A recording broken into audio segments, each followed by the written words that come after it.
Hey, family. Welcome to this episode of Reminisce podcast, where we come to explore the journey of healing, growth, and finding our way back to ourselves and each other. I am your host, Jay Tache.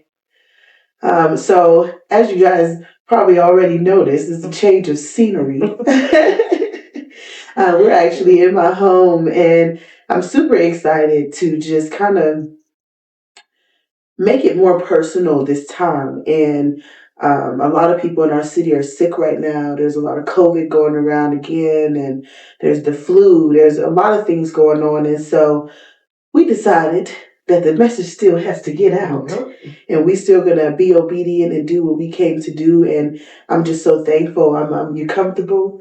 I feel super cozy. Okay, we got our PJs on. And, this episode is just, it's really important for moms and aunties and sisters, cousins, not just women, but men as well. But I brought somebody on today that shares that feeling of grief that I've told you guys that I've dealt with all in 2024, really.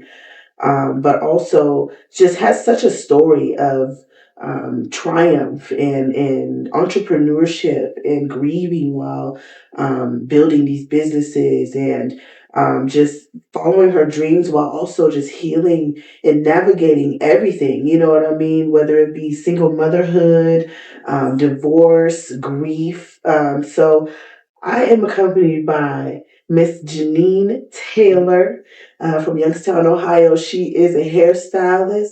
She's also the CEO and founder of Justice for Joy, which is a nonprofit organization that serves NICU families, people that are dealing with babies in the NICU and different type of conditions. And so I just wanted to tell the people who you are, what you bring to the city, and a little bit about your cause. So, like my cousin said, I am a hairstylist. I have been in business since 2014. I'm also a mom, which goes over everything else I do for the city and for everybody else. I have three beautiful girls who are my motivation to keep pushing and to keep doing what is right. I'm a nonprofit organization, or a founder of a nonprofit organization. My little daughter, she was in a NICU, and that was a pivotal turn for my life and for just everything we had going on. And God laid on my heart to start a foundation to give back to families who went through what I went through. I didn't know anything about the NICU. I didn't have any resources, no money, or anything like that. So I turned my situation around to help others who are going through the same situations that I went through. So that started in 2018, and we are still doing what we are doing in the community. We're helping families. We're spreading awareness about being in the NICU and infant mortality and things like that. Things that is not talked about, but is hurting and suffering our Black community. And I think we hear about it. Right. We see people that have dealt with it, people that have gone through it, or, but I think once it happens, everybody's like, oh, they feel bad, or they pray for this person, or they're there for them. But I think Justice for Joy, I think is something that also pours into families even after. I think when a death happens, especially with a child or just, illness or just, I think people months go by and then they kind of forget. But these people and these families are still grieving, or still, very much dealing with these present situations. So I think Justice for Joy is such a beautiful program. I've seen it everywhere. And I'm like, man, this year she's doing this, she's doing that. I'm like, go ahead, girl, because I love that. Thank you. And I'm sure so many moms have. Yeah. And honey, that baby that was in the NICU, she big now. Okay, first of all, I saw her. Was it a TikTok or something? She was talking about her hair. Oh, yes. I don't know. Pray for me, saints. She said, girl, you did that. She's my miracle baby, but listen, she is definitely the joy of our family. Listen, and you would know she got the cutest little chocolate babies. Yes. Oh my goodness. My little cousins, they're so beautiful. And you're such a good mom. And I can tell that you are really raising little black queens. You know what I mean? And I feel like that's another place where we kind of really, yeah, because I'm raising daughters, you're raising daughters. And I know that we're going to be able to really touch places for other moms that are trying to raise other little black girls. You know what I mean? And not just little black girls. I'm sure there's all kinds of little girls that, they need guidance and love and nurturing and all that. So this is just for all moms that are raising these girls and even young little males. We just need moms that are really hands-on and really pouring in. And I want to talk about parenting while grieving. I think both of us have endured some real tough losses and some real pivotal moments of just, oh my God, you know what I mean? Me losing a few mother figures in my life and then you losing your mom. So my question to you is kind of, how do you go about parenting these little girls while still grieving your mom? And we also can't forget that although we're grown women, independent and all that, we still need our moms. And we're also there's still that little girl inside. Mm-hmm. So how do you navigate parenting these little girls while still feeling that feeling of, I need my mom? I've had so many moments where it's like, oh, I want my mom, I want my mom. How do you So it's extremely difficult. I lost my mom when I was 10 years old. I am the only child that my mother has. My father has other kids, but I was my mom's only child. Wow. I kind of looked at a relationship like Whitney and Bobby. Christina, like they were that was like our thing. Like she was my Whitney, I was her little Bobby Christina. And how close they were, that's how me and my mom was close. Like, we had each other's back. Even at a young age, I helped take care of her when she was sick. And so when she passed away when I was 10, like that was devastating. Like you don't know what's going on at 10 years old. Right. You just know you're gonna go to school, go to recess, come home, have fun. Yeah. That's all my life was about. So it really shook my world. And when I prayed for God, I'm like, God, can I please have a girl? Because I want to be able to do the things that me and my mom would do. Because she kept me busy. She kept me in the streets.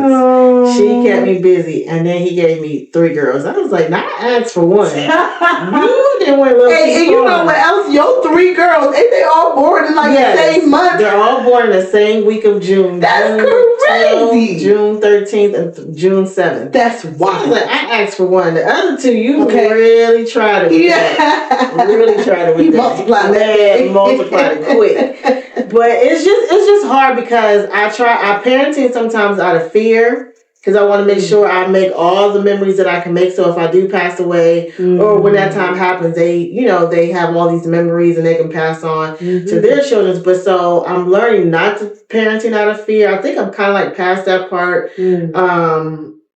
Sometimes it's just hard to parent because I want to be baby. I want that little girl to be taken care of. So sometimes I will shut my own kids out and they don't understand it. You got to push, like every day is a fight.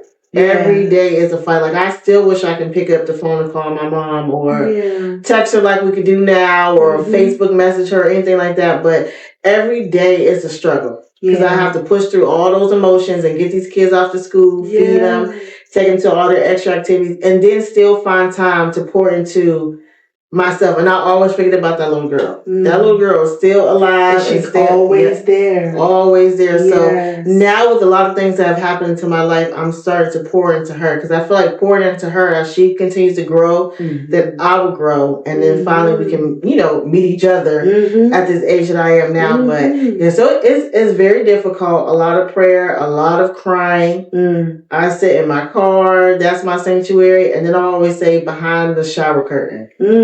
Girl, behind that shower curtain, you get it in. It gets ugly. It gets ugly. I agree. Put the kids to bed and you get it out. And it takes a lot of strength just to kind of even wait to that moment. Because that's all day. It's all day. And you hold it because you're like, okay, I don't want to break down in front of these kids. You know, but today, there's days where I know the little girl in me takes over. Yeah. And it lasts all day. All day. I'm like, man, I really just want to be babied, or I just want to be mommed, or, you know, I want to be, you know, I want to feel like that little girl. But then you turn around and you're like, oh, wait, I can't go there. Yep. You know, I have to be this strong woman. But, you know, with raising these daughters, we both got a house full of girls. Hot mess. Hot mess. I think in parenting my daughters, I've had a lot of moments where I see myself in, especially my preteen, I literally see myself looking at her, and I see me when I look at her. You know what I mean? And it's like, dang, like, you going through the same things I went through, all the low self-esteem moments that we at the preteen hormonal puberty part. That weird stage. And so you have to really like dig deep and like put them first. Yes, you do. Because even the parts of you that you're healing, you almost have to show up in a different way, and you haven't even healed that part. And it makes it difficult too, because I didn't have my mom growing up. So, you know, I had other mother figures in my life, but it's nothing like your mom. It's nothing like being real and honest and vulnerable with your mom. Yeah. So it's like my daughter's going through this, and I'm like, well, what will my mom do? So I'm like struggling, and now I got to call on this person. I got to call on like 5 different people when I really just want to call on one person and be done. So that I shut down during that part, you know, going through that. So every day is a fight. If I get up and y'all see me out in the streets, no, it was hell to get up. Yeah. It really was. I think people almost kind of like, it's talked about so much, right? Yeah. Like single motherhood, it's almost like a cliche now. Yeah. Because there's so many of us, right? And it's almost like, oh, well, another single mom, right? But I really want to tap in with the fact that being a single mom is common. Too common. But it doesn't take away from how hard it is. And not just financially, not just, you know, physically, but like emotionally, mentally, and spiritually. Being a single mom, first of all, I feel like we are enduring something that was never meant to be. Never. And parenting these children and not having that balance or that person to bounce off of, or, you know what, I don't have it today, so can you take over? But when you don't have that, and you still got to find that energy and find that, you want to encourage this child. Samaya goes through these little different things, like school things, social things, and she's learning to find her voice right now. Yeah. And I'm trying to teach her how to do that. But I'm literally learning how to find mine. Okay. And so you're like, where do you pull it from? You know what I'm saying? I've watched how much you've accomplished just on your own strength. You know what I mean? And you have 3. I have 2. One more is crazy. You know what I'm saying? Raising the 3 stooges. But stop. Because they great. But I know that's hard. It is. And I know that there's and I know there's moments where you're like, man, I don't have it for you today, Jace. I don't have it for you today, Justice. I don't have it. You know what I mean? Yeah. But I think also our daughters, low key, like they give back to us a little bit. Even on the days that we might not have it all, I feel like my daughter would be like, it's okay. Yeah. Like, I'm cool today, Mom. I don't need you. They give so much love and grace. They do. So much love and grace. Yes, they're teaching me to give myself grace and myself love. Like they are so sweet. They know me each differently, and they fill my love cup differently. Yeah. Jace will, tell me she loves me every 5 seconds. I'm like, okay, girl, I just told you 5 seconds, but I love you too. Right, and she's reminding me that I'm loved. Justice wants to kiss on me. She wants to pet my hair. She wants to make sure I'm fine. So she's like my touchy-feely. Joelle, her words are so encouraging. She has a way with words, and she'll send me a text message. She loves to write me notes, so it's her words that really gets to me. So they love me differently, and as bad as they get on my nerves, their love, like, is priceless. And God kind of like, I think each child, he gives you for a time that you needed them. Right? Like, they give to you as much as you give to them. They really do. So true. Yeah, like my children, they minister to me all day long. All the time. Even that little terrorist.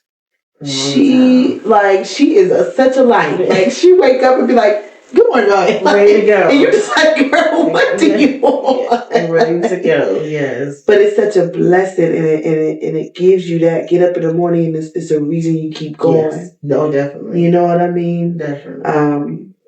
That grief thing, for me, when it comes to grieving, like my grandma's, and even some family members that are alive. Alive, yes. Right. There's moments that I have with my daughters, and I'm like, dang, I wish such and such could have saw you, or I wish that, you know what I mean? Yes. And it breaks your heart, because it's like, man, where did the rest of our villages go? Right. Yes, some people are gone, but most of our villages are still here. Yeah, that's that. And I think some of the miscommunication and dysfunction, it takes away from how much we all are supposed to be pouring into each other, and how much we need each other, and how much we need each other. You know what I mean? I think no one's perfect. I think we all come how we come. Yeah. But it still makes up the village that we still very much need, and as much, wanted, and it's needed. It does so much. And I told you, so me and Janiene, okay, we cousins, but we cousins because Janiene was married to my cousins, okay? Yeah. And so I told her, just before we started recording, I'm like, Janiene, you've spent more years and more time with my cousins and my family members than I have in such a long time. And it used to hurt me so bad, as much as I love you and I'd be like here for it all. Yeah. But like you'll scroll on social media or you'll whatever, and you'll see like, oh, they're all together doing such and such. And then you almost feel like you've been ostracized, and you don't even know why. Or, where did everyone go? Just like my cousin, that you were married to, and his siblings and his mom and things like that. Like that is the village that I know. It's the only village I've ever had besides, on my mom's side and my dad's side. But as far as my dad's side goes, that was my village. Yeah. And as an adult, and now as a mom, to be raising my children and not have those that village, that sense of community. I went through phases of real mourning of just the family that I don't even know where they went. And granted, I know everybody goes through their stuff, and I know that grief hits everyone. When my Uncle Jeff died, I know that was a lot. It was a lot for a lot of us, and I don't know how it affected everyone. Right. And then and all type of other different things, but I guess I was always puzzled as to how come when grief happens or death happens or whatever happens, why is our first thing to separate instead of come together? Like, what? Why do you think we do that? The foundation of the family is not as strong as it should be. And then, like you said, everybody has different coping mechanisms and how they cope with different things. And yeah. Everybody has their own journey, but we're not taught as often as we need to be taught or told how we need to stick together.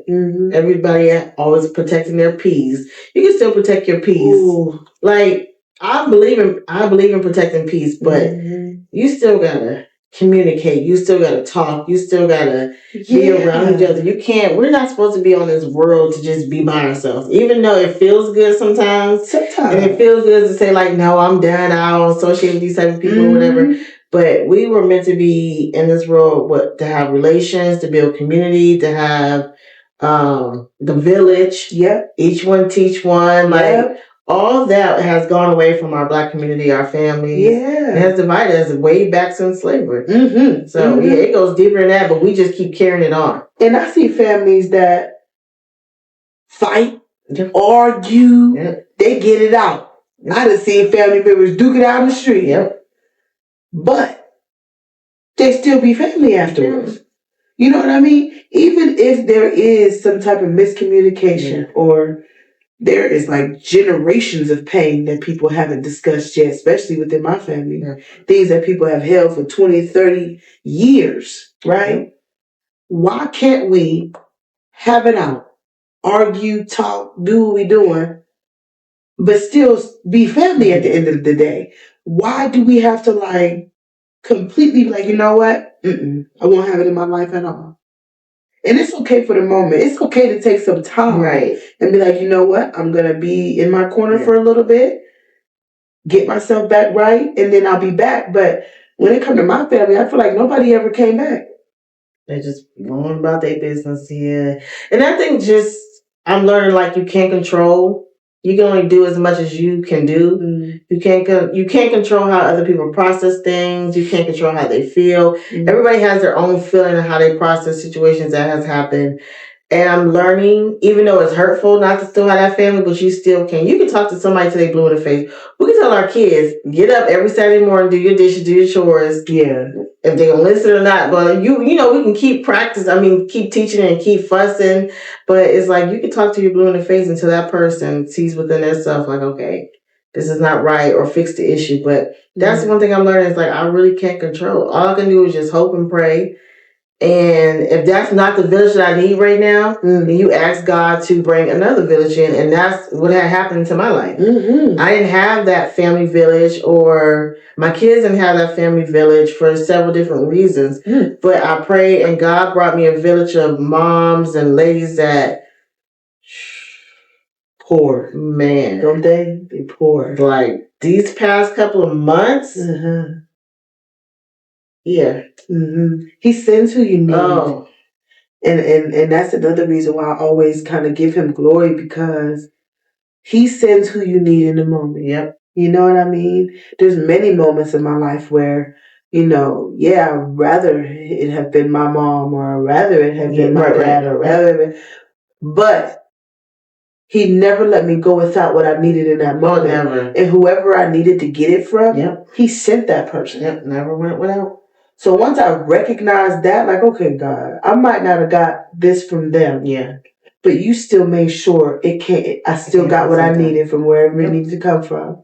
You know what I mean? So I do think a part of that is like the villages that we create ourselves, or the villages that we're given. Yeah. Either way, you have to water it. You have to nurture it.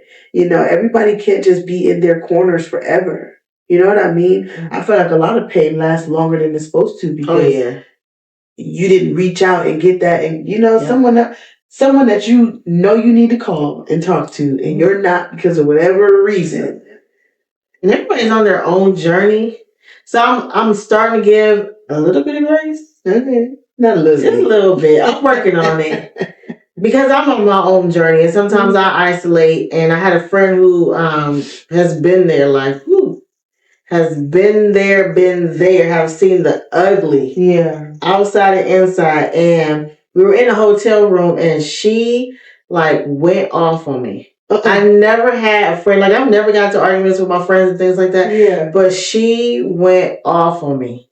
She was so upset that I would isolate myself. But I'm like, because I'm on my own little journey, I don't need nobody. But I didn't realize how that affected her. And I'm like, I went home. And I sat with that, and I talked to my therapist about it.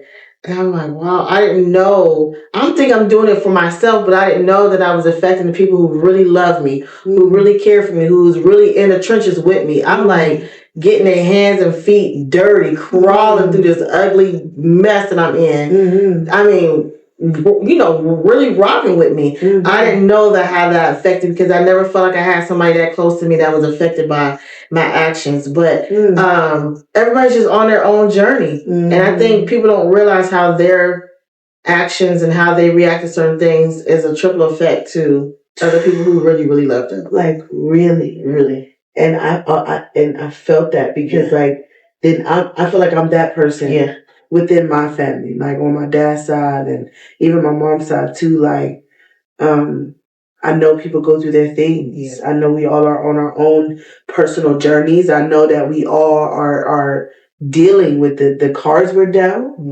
But I do think a lot of people don't realize how much your absence in other people's lives really affects other people's lives. Like, everyone was sent here for a reason, for a purpose, with certain gifts, with certain things, whatever it is, even the smallest of things. You still have a duty to be here for other people. You know what I mean? I think sometimes in grief and in pain, we can become very selfish.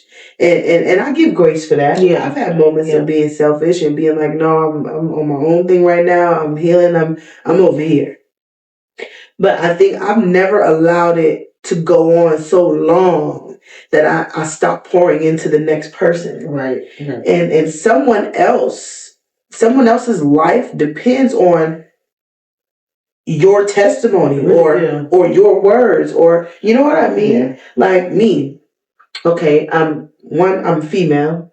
I'm younger than a lot of my cousins. I'm small. Okay. There was a lot of moments in my life where I really wished I could have called my big cousins like, I need you. You know, things like you are needed. Our relationships are necessary. Because someone else, it's all a trickle effect. Everything matters. Everything counts. So for people that think like, oh, she all right, she good, I saw, no. Like, you matter. I think my first episode was the one that I really wanted to get my family's attention. That's why I put all their little baby pictures and all the stuff up there. And I wanted them to be reminded, we didn't grow up like this. Nobody taught y'all this separation thing. Nobody. This is not. And I know this is not how it's supposed to be. But everybody sits in their comfortable place. And whether it's in isolation or not, they sit there. But understand, the life we're living, you get it. You get one time. Okay, so Janiene, we talked about these children, single momming, careering, and all these things. So I want to ask you, how is co-parenting going? I know that you are divorced. From my cousin. But kind of tell me your journey and how you've navigated now being a single mom and raising these 3 girls and co-parenting after everything. So for the most part, co-parenting has always went well. We work together. It's this quote by Coretta Scott King, and she talks about how hate is, I can't remember what she says, but it just took too much energy. Basically, it was about the amount of energy that it takes to hate somebody and to be evil and to be bitter. Like, so I was, first of all, I already beat myself up enough because I felt like I failed my kids and not providing that family that I always wanted, or, I felt like I could have done better, or like I just took everything all in, even though, it was the opposite person's fault, but I just kind of took on that burden because I wanted that so much for my kids. So I was like, okay, so since I couldn't have that, I mean, you did what you did. That's who you are. That's the act that you decided to do. That's just you. It's not on me. So what can we do for these kids? What can we do? So co-parenting has always been pretty smooth. Like, I'm always invited over. You can see the kids. We never had like a shared parenting schedule. Well, we did for court, but we just had a parenting schedule where, hey, I need you this day. Can you take the kids? You can swing by after work and see them. It was just an open door policy. I recommend having boundaries. Okay. Big B. Yeah. Heavy on it. Okay. Yeah. Heavy. But I just wanted it comfortable for everybody. It was a weird situation. I never thought I would be in that position. I'm still processing it, everything. But at the end of the day, I still just wanted my kids. Even if I had to sacrifice how I felt and what I was feeling, I just wanted my kids to have a sense of normalcy. So I did whatever it took to keep a smile on everybody's face. Yeah. And it worked out until it didn't work out. But boundaries. You can have a good co-parenting. You're going to have those feelings where you don't want to see them with the other person or things like that. It's going to happen. I mean, it happened while y'all was together. It's going to happen, but you got to push through that. Yeah. It's more to life than arguing and being bitter because, listen, stress is a silent killer and it will take you out faster than anything else. But I just didn't want that. Yeah. We already bickered and fought the whole time, so it was like, when does this stop? When does this end? And then I'm raising 3 girls. Yeah, I came from a household like that, and I was like, no, that's not what you wanted for them. Yeah, and then all the time I couldn't protect them from the arguments and things, but that's just not what I wanted. So I just decided to be the bigger person and was like, listen, it's going to work until maybe I get into a relationship with you because nobody else is going to put up our co-parenting. Our co-parenting was just way too dysfunctional and too comfortable. Yeah. But it just worked for us. It worked for us, but be heavy on the boundaries. Yeah. For sure. So as far as like co-parenting, right? Like you've been married and divorced. I've never been married, but I do slightly, if you want to call it co-parent with my youngest daughter's father. But I feel like for me, raising these 2 daughters and I don't want to cry. I know. It's different for me. You know, I wasn't married to their fathers or in a relationship with them either. We were friends. Both of my daughter's fathers, we were friends, right? And for me, now that I'm in a certain place of my own healing and my own journey and learning who I am and why I made certain choices that I did and how my kids got here, I know why they got here. I know how, and I know how I got to that place. I look back and I see both of my daughter's fathers, and either way, it breaks my heart. Because now that I can see with clarity the actions that I took years ago, I think when you're hurting, you attract other hurting people. And I now know I'm a single mom of 2 daughters, not because their fathers don't love them or didn't want to be there for them. Yeah. I think it's more so both of their fathers have challenges of their own. And it goes a long way to know who these men are when you meet them. Know who they are. Yeah. Know what challenges that they actually have already. Before you put yourself in a permanent position with these men. Both of my daughter's fathers have their own mental health things that they deal with, addiction things that they deal with. And I don't, not saying that I take all the blame because it takes 2 people to make a child. Yeah. But I also, these men were who they are before I met them. Yeah, that part. And I always say, like, they got caught in the storm of Jasmine. They were living their lives. Yeah. And then they got caught in the storm of Jasmine. Yeah. Right? And so still to this day, I am not mad at either one of them. I don't hold any type of resentment towards them. I did before, but that was before I understood, but Jasmine, the challenges that they deal with, they were dealing with when you met them and you didn't do your homework. Yeah. You didn't do your research and make sure, so I have always held myself accountable for the choices that I made. And the choices that I made caused me to be a single mom of 2 children. You know what I mean? And I try not to, like my youngest daughter's father, I used to resent him real bad. And I think I resented him for a while because I thought at some point he would get it together and be a good man or a good father. Yeah. But I had to realize, like, Jasmine, he has challenges that you didn't even care to look into before you made him a father. And so it went from resentment to compassion for me. You know, like, not pity, but like he's really suffering. Yeah. And he's really dealing with a thing. So I have to put my big girl panties on. Whether these fathers do what they need to for their children or not, no. I still wake up every morning as their mother. And then you go from there, right? And then my relationship with God and my healing for myself caused me to really form a certain amount of compassion for both of my children's fathers. Yeah. Now, mind you, they are either minimal to no help. But I still, to this day, even on the days that are hard and I really wish I had some help, I can't be mad at them. Yeah. Because I don't even think that it's in their control whether they could be good fathers or not. I pray for them. My oldest daughter's father, Samaya's dad, I haven't seen him since, we conceived her.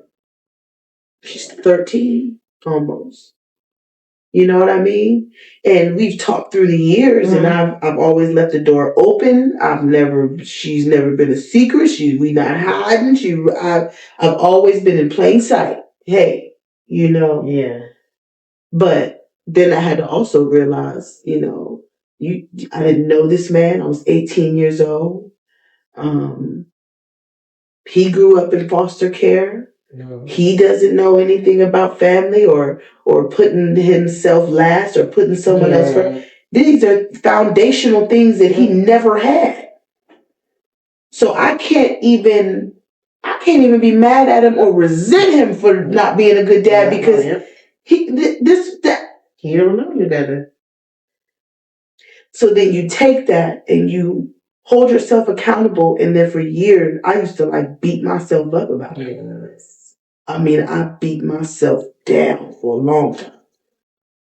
Because I said, well, Jasmine, you were out here looking for love in all the wrong places. And then I found a temporary fix. Right? And I wound up with a permanent child with someone that I didn't even care to get to know. So I still carry a little bit of that burden to this day. You know what I mean? Because I have a wonderful, beautiful, smart, loving, caring, charismatic, talented little girl that deserves to be loved by her father. Yeah. But I'm also realizing that she has a father that may not ever be able to be one. So as a mom, it's like, how do you carry that and then still raise her and try to pour all the things into her? When you already gave her less than what she deserves. So I used to really I have cried many a nights about Samaya and her dad. You know what I'm saying? And still to this day, I mean, my phone number been the same. I leave the door open. You know what I mean? And so I'm healing from the wound of having a baby with a stranger. Mm-hmm. And then I'm also trying to love on my daughter and help her heal and help her be grow to be a strong young woman. But then you also know, when a child doesn't know their other parent, that takes away a little bit of their identity. It takes away half of their identity. It does. So no matter how much mothering I do, no matter how good of a mom I am, no matter how much I pour into her and say and do, that question mark. I'm never going to be able to be a father for her. So that's something that I continuously have to like pray through and heal through and forgive myself through. Self-forgiveness. And I think that also is another reason why it pained me so much to not have my village. Because some of these things and some of these gaps I feel like could have been filled with family members if they were just being family members. Uncles and cousins and things like that. There were gaps in my childhood that were filled from other people. So I think I get really mad at my family because it's like, who are you? How come? Why? Why is it like this? I get it. While you were talking, I heard I said, because this would even help me. I have 3 kids. I'm trying to balance it all. I'm trying to. Oh, is it? Where'd it go? Girl. Okay. I'm like, we had it all prepared. Had it all prepared.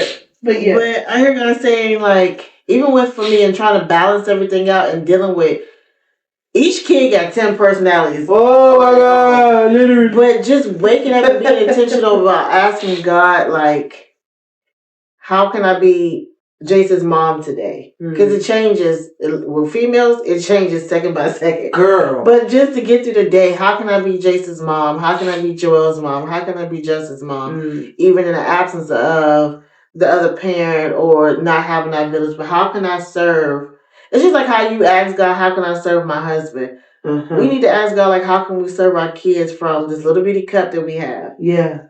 Because we still have to get up and be a mom, but even though our cup may not be full and it's half empty, how can I fill that up until I have time for myself to fill myself up? And so even if it's a little thing, like, I know Joelle like hugs. And if I just hold her, that's healing her. It's good enough. Jace wants me to like play in her hair. Like, it doesn't even have to take much. Sometimes my kids can be expensive. A trip to Starbucks.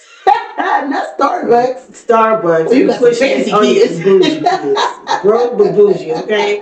But just a trip to Starbucks and say, hey, I was thinking about you all. I know this is your favorite place. Here's that. But just asking God, like, how can I serve my kids? How can I show up today, on Monday, or Saturday, Sunday, not the next day? I can't go back till tomorrow. What can I do today to serve them that will change their lives, that will impact them today, that will fill their cup? Yeah. Because they all have a cup too.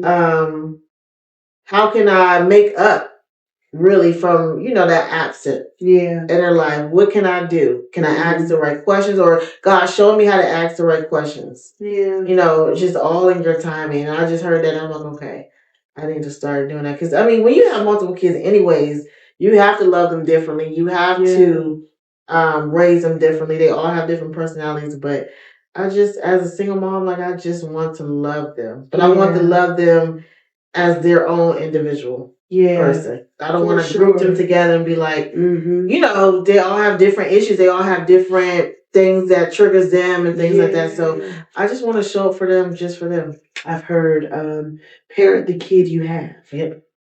Not, who you want them to be. Parent who you have. Yep. And I've been learning how to do that. Yes.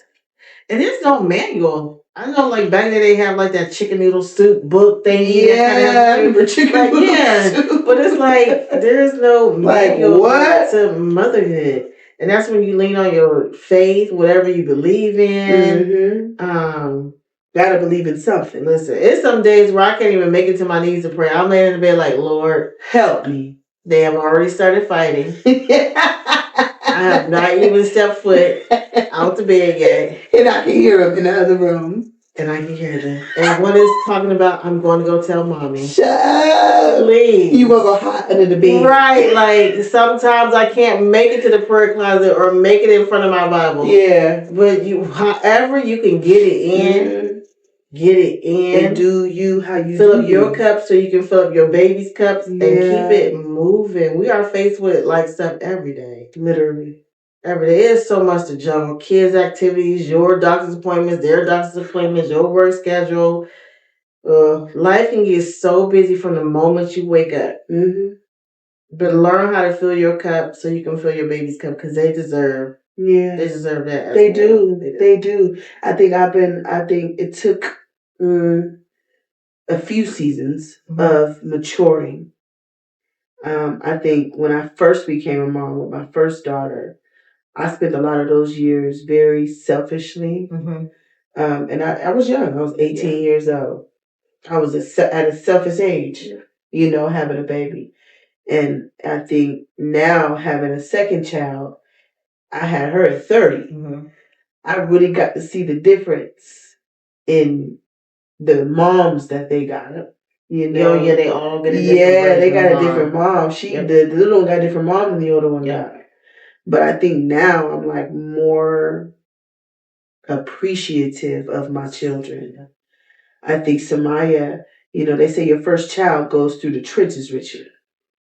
And I know she watched me grow and learn, and it wasn't easy for her either. But the second time around, I feel like I'm so Nova coming into my life made me even more appreciative for my firstborn daughter. Yeah. Because it was like, man, the things that I appreciate now, I wish I would have appreciated them more when she was smaller, but I wasn't there yet. You know what I mean? So now I'm trying to I'm doing for this one, and I'm trying to do all, I'm trying to do it all for both of them. So we do it all. And not to mention the balance. When it's a one parent in the home, you don't get to balance things. You don't get to bounce things off of this one, or if I'm tired or I'm sick or I'm this today, I don't get to say, oh, you get the kids today because I just can't. Yeah. We don't have that option. So then it's like, what do? You know what I mean? And I think that's when depression hits. I think that's when grief really hits because you wish you could call your mama, you wish you could call your grandma, all these people. And I think depression and single motherhood, they almost are very intertwined.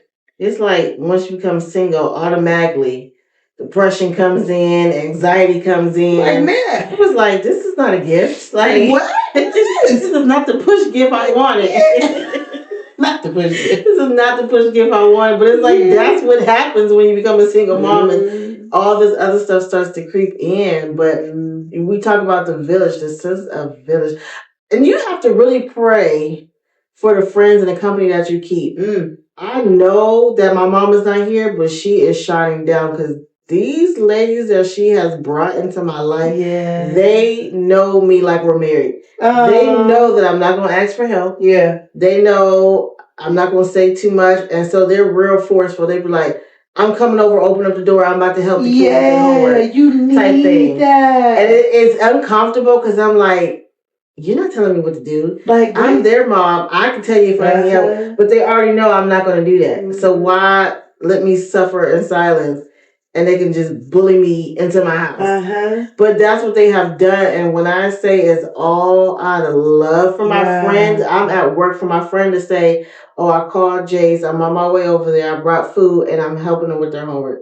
That's lovely. Like, you have to pray, especially when you know that you're up against a mental health. Like I deal with mental health challenges. When you have to pray for that reinforcement. You have to pray for that village. And none of these ladies are blood related. But they know my kids and they know me inside out more than my own father does, more than my own family does. Like, they know, like, she ain't about to ask. Yeah. So we just gonna kick down the door, like Monica said, and go in there and help her. But I'm just so grateful. But you have to pray your way through this journey. Yeah. Of single mom. Yeah. It's not fair. It wasn't set up like this. But like you said, we picked partners out of what we were going through. And then, like, we were so young. Nobody talks about healing. I had never heard of healing so much until after my third baby. Yeah. And I was 2017, like what is healing? I'm looking through the dictionary. Like, nobody has talked about healing. Yeah. Mentally. Like, our parents don't talk about it. They're not. They didn't get that. No. Nobody gave them. So I don't know how it hit our generation so hard that we feel like we're the ones that need to heal.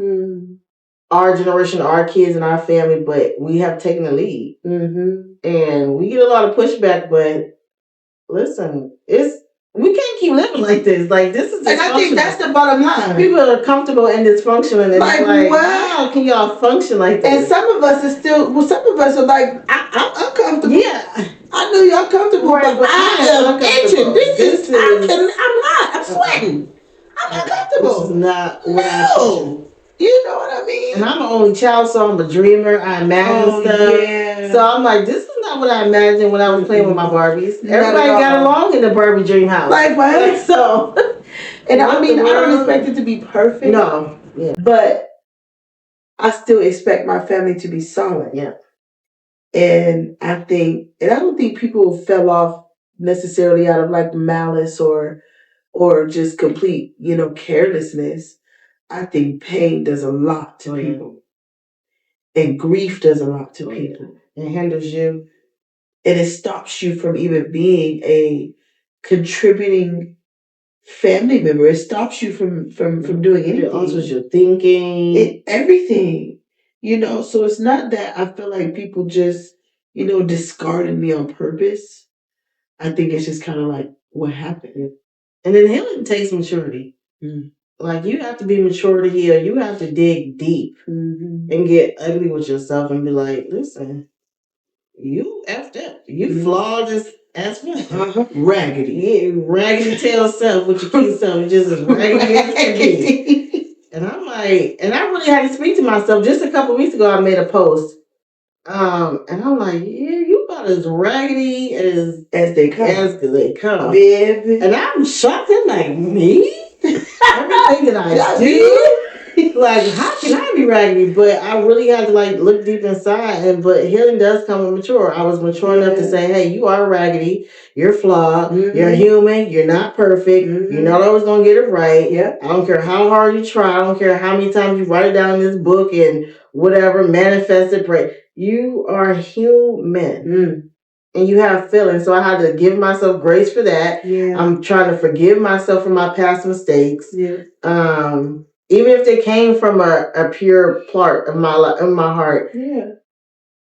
It was, some stuff was just a mistake. And it was. It was what it was. Yeah. Agreed. Yeah. So, I'm there now. Yeah. And that's a whole nother topic. Took a while to get there, but I'm there now. Yeah. I think I had to really stop holding myself so solely accountable for certain things because other people played a part in it. Oh, yeah. You know what I mean? Yeah. At no point did I say, I want to mother by myself. Right. Nobody ever said, no. Nobody ever said it. But it's the cards that I was dealt. And I do it. And it was the cards we played. Yeah. But we playing them. Yeah. And we doing it. And it's okay. Struggling and ragging, we doing it. Crawling, girl, we doing it. Right. So do you feel like you give grace in co-parenting? Like, or do you feel like you still kind of hold like a piece of resentment for the way things went down? Or do you feel like, you know what, I'm going to just let him parent how he parent and I'm going, like, how do you give grace even in the moments where you feel like you might be giving more or doing more? It's hard. I give a little bit of grace, but it's also like, come on, we are how old? If you don't know, ask somebody. Google it. Guess we can't TikTok after today. Shut up. But it's so much resources and stuff, and so sometimes I get frustrated because I'm like, you can't always be like this. So you gotta learn how to reach out, talk to somebody. I'm only like this because I'm in the streets like, hey, how you fry chicken? Hey, what happens when they start the menstrual cycle? When my daughter started her cycle, I'm like, what did, because I started mine after my mom had passed, so I was like, yo, I want my mom. I wouldn't come out the bathroom. Oh. So when my daughter started hers, I called my peoples and I went to the store and I'm panicking. I'm in the diaper aisle. Not the diaper aisle. Like, I don't know what to do. I was panicking. I know you want to get that girl on diapers. I wanted to call my mom because she called her mom crying, so I want to call my mom crying. It was an emotional wreck. My friends got together. They made her this period package thing with candy, socks, all types of stuff. And yeah. My daughter handled it better than I. No, we was a mess. I was a mess. And she was like, Mom, I'm all right. You know. I'm like, oh. All I heard was that shaky voice on the other line, and I broke down. I don't even know what happened. Don't even know what happened, but we got to do this. It's so hard. Like, you got two more times. Lord, help us. 2 more times. Help us, Lord. We just do what we do, child. Just emotional mess. Oh, it's emotional mess. So, yeah. I don't know. So I just get upset because open your mouth and say you need some help. Open your mouth and tap into the older generation or somebody that is going through what you're going through. Like, we all, each one teach one. We all got a story. We all got a testimony. We can't live this life alone. Literally. We can't. And whoever think they can, it's crazy. Okay. I would have not gotten this far if it wasn't for the next person. Other the people. Next person. The next Hear person. me clear. I didn't know about credit scores until I had my third child, like 2017. Ooh. My client sat in my chair and told me. Yeah. And I'm like, yo, I didn't go through high school. All of this. I didn't have kids not knowing that was the most important numbers you will ever need. Literally. If it wasn't for my client telling me different things about keeping up with the house and how to call or add extra money to your light bill, so if something happens, not light bill, whatever, gas bill, something happens, you're already paying into it, like just little stuff. Yeah. If they wouldn't have opened their mouths, I wouldn't be where I'm at today. But I think some of that could have been given by villages. Oh, definitely. You know, I feel like people really try to water down the whole village concept, man. Okay. We are supposed to be in villages. Like my aunts, who I got that from my aunt Lynette Miller, who's over Harambe, my auntie Sam. We are related by my uncle was married to my aunt Lynette's sister. Okay. But she don't believe in step, half, none of that. I don't either. We don't believe in it. So that's where I was raised at, and I'm so thankful for that. And I give them their flowers because it wasn't none of that. I was their niece, flat out. Yeah. But like I can call on them when my mom was getting ready to pass away and I was taking care of her, and I knew I needed like some backup. And I'm looking at the clock. My aunt goes to bed at 8 o'clock. I think 8 o'clock, and it's going on like 11. And my mom is like dwindling down. She's fat the last few hours, and I called them, and they're not even blood.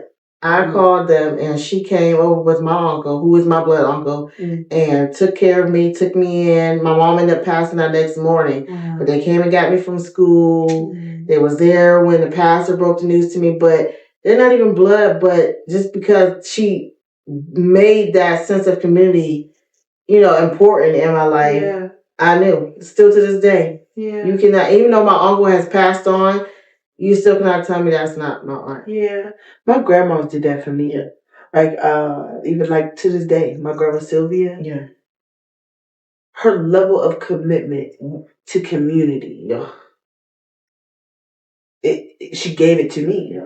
I know I get that from her. Yep. Like, she doesn't have all of her family around, but she showed me what it looks like to create that community for yourself. And without that tool, man, I don't know how I would have got this far.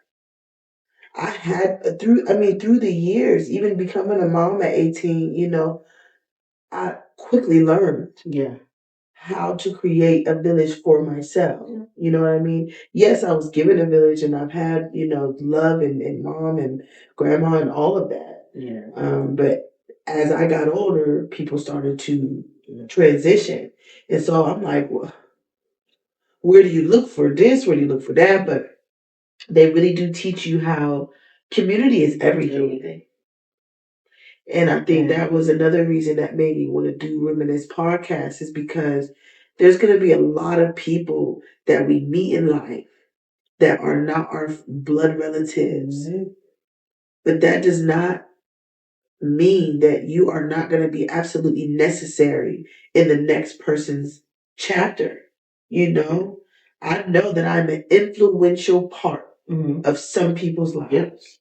Yep. Just like I've had influential characters in mine. Absolutely. You're supposed to give that. I received it. And so now I'm thankful to, I want to be on the giving end. I used to pray to God and ask him, like, please bless me so that I can be on the giving end. I want to be the loaner and not the borrower anymore. I want to be, the giver and not the receiver. And I think in this chapter of my life, he's allowing me to be the giver. And I'm thankful. Yeah. You know what I mean? And even in that, I think it forced me to heal, and it forced me to take the time to heal certain parts of me, because this was a season that I was going to need to be a giver. So, yeah. And as far as like your entrepreneurship journey, you said, what did you say? Behind the chair? Behind the chair. Behind the chair is the title of today's episode, by the way. Behind the chair. I know, and I've talked about it on other episodes, but as an entrepreneur and as somebody that serves the community on a daily basis, I mentioned, you are the people who lay hands on the community every day. People come through your door every day. You don't know what they're carrying when they come in. But they also don't know what you're carrying when they come in. So do you have moments in your shop where it's like you and your client are just in there? I've had moments in the last room where we is just having church. Yep. Didn't even get to the appointment because we've been crying the whole time. We have cried. We have prayed. Like, I'm so grateful that they feel that comfortable. That they will let it all out. Like, the amount of women I have seen that have cried. Yeah. And feel comfortable enough to be vulnerable. I'm so honored. Yeah. That you think that this is a safe space for you to cry. Yeah. I mean, I was doing this one lady's hair, one of my clients' hair, and I had this gospel music on. And I'm just styling her hair, and she broke out in full worship. Oh. It kind of scared me, but she was dealing with the loss of her mom. Oh, yeah. And she texted me, she's like, I'm so grateful. And I was like, wow. Like, this is more than just a hobby. This is more than just how I feed my kids and, provide for my family. But this is a ministry. And I've always getting told, like, my hands are, miracle hands and things and like that. And they grow. But, yeah. But it's just like, wow, like, this is such a gift. I don't take it lightly. I'm always trying to run from it. Always trying to find a way to retire. Trying to play shy. Yes. She try to play so bad, y'all. I try to retire. Ain't shy. And everything. Go tell everybody she quit. Quit. Yeah. Girl been in the shop whole time. Trying to quit. But yeah, and it was crazy because when I was going through my separation, a lot of my clients had already knew because it was so heavy. Yeah. And when I look back at certain pictures, I'm like, dang, like nobody told me I had this dark cloud over me. I looked like a big smoky cloud. That's how I looked when I looked at my picture. Yes, and I'm like, oh my God. Like compared to the pictures I take now, it's so much lighter and the heaviness is gone. I've seen them, honey. And when people say I'm glowing, I take that deeper because like, dang, I've never heard that as much as I hear it now. But it'll be times where, and some of my clients some of the ones that I felt comfortable with do know, like I'll go into the car and I had to cut somebody out, maybe daddy's husband. I had to go in the bathroom. And I remember this one time I was so stressed out. I was trying to debate if I wanted to move salons. And all I had to do was move the salon next door. Next door. Literally next door. And I was battling. I don't know why. All I wanted was my mom. I was asking my dad. I was trying to get input from my then husband. And I'm like, it was cheaper. Help me figure this out. So I had to make this really tough decision that I thought it was, just to move my salon next door. Yeah. And I mean, I was weighed down with some other things too, but just I really wanted to call my mom. And I was talking to one of my clients in school who has been a huge support of me and my girls, but and I couldn't hold it any longer. I'm doing her hair and I am in back of her bawling. And somehow I think she like turned around and looked and she was like, you crying? And I am, and I'm like, I'm just overwhelmed. I'm trying to make this decision about moving. And I can't really remember what she said, but whatever she said, like, smoothed everything. I made a decision to move next door, but it just helped me. But it's just like I was carrying on so much as a salon owner, having babies, not wanting to send them to daycare because first of all it cost too much, and then I wanted to be a baby. I wanted to have my babies with me, but I also had to work too. And some of you guys know that I would have my babies wrapped up against me like the Africans and still working. But it just was such a struggle. I wasn't happy. I wasn't happy with myself. I wasn't happy with my situation. I just wasn't happy, and I used to just get not so much jealous or envy because I'm like, I'm doing people's hair for vacations, for date nights and stuff, and here I am, girl, looking just as crazy as can be. Girl, couldn't find the strength to do anything to my hair or anything like that, and so when I decided I wanted to leave the salon and when I was going through separation, I was like, I'm done. I'm done pouring into people. I'm done making everybody look beautiful, and I'm going home and waking up ugly and looking crazy. Like, I was just I was dogging myself. Yeah. I'm like, you this, you that. You need to lose weight. You need to fix your hair. Your hair is thinning. You're bad skin. Like, I was like dogging myself. Wow. And so I was like, I'm not doing this no more. How can you be in the beauty industry and you look like a mechanic? Like, I was just saying the most, girl. I was listening. I told you I'm the only child, so my mind was... Listen, it's so funny. Not a mechanic. A whole mechanic. Looking like... I make a joke at work. And I tell my coworkers... Let me check your oil. If I like, okay. Listen, my coworkers know if I come to work and I got my cap on and not my wig on, they call me Jack. What's it?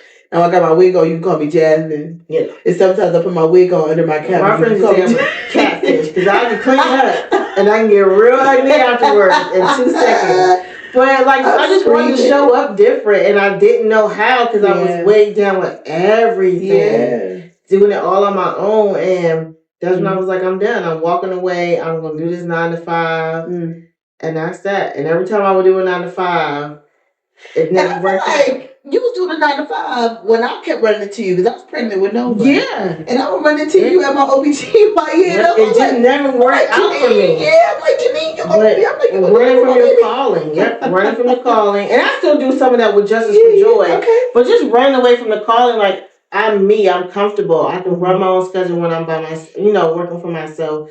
But it's still just trying to run, still trying to figure out that part of my life. And then it's like God brings Ray back, like, I'm telling you, this is where you need to be.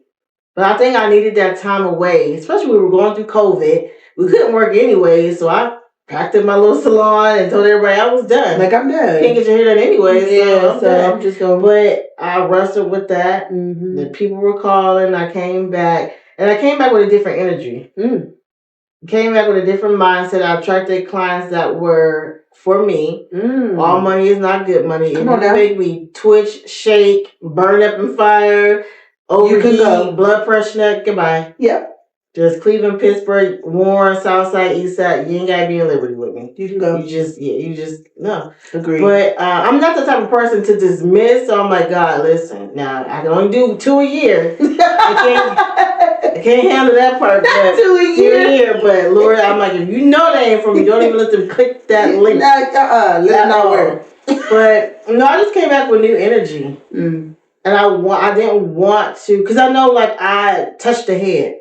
And I didn't want to contaminate them. I didn't want no negative energy around them. And people don't know how far that goes. Man. Especially touch is when you touching on people's skin, touching on their hair. I didn't take that lightly. I didn't know back then that, back then I was doing it in survival mode. And yes, it does feed, provide for my family. It'll make $1. When you have a gift, you have to protect it. You have to take that careful because you're dealing with God's people. Yep.